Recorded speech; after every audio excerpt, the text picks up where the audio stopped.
قومی اسمبلی میں قائد حزب اختلاف عمر ایوب نے پنجاب میں دفعہ 144 کے نفاذ کو غیر آئینی اور غیر قانونی قرار دے دیا۔ ایوان میں پوائنٹ آف آرڈر پر اظہاری خیال کرتے ہوئے اپوزیشن لیڈر نے دعویٰ کیا کہ حکومتی اقدام سے ارکان پارلیمنٹ کا استحقاق مجروح ہوا ہے۔ عمر ایوب نے کیا کہا، آئیے آپ کو دکھاتے ہیں۔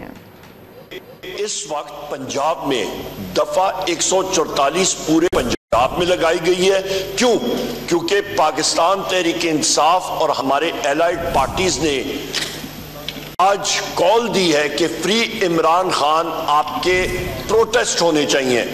یہ اس فلور کے اوپر یہ جتنے ہمارے لوگ ہیں ہم ساروں کا استحقاق مجروح ہے، اور میں یہ آپ سے ریکویسٹ کروں گا کائنڈلی اس چیز کو آپ چیئر سے رولنگ دیں۔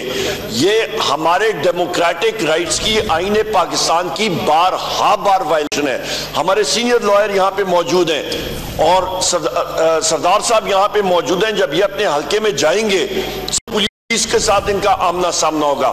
ہم کون سے فیشن سٹیٹ میں رہ رہے ہیں؟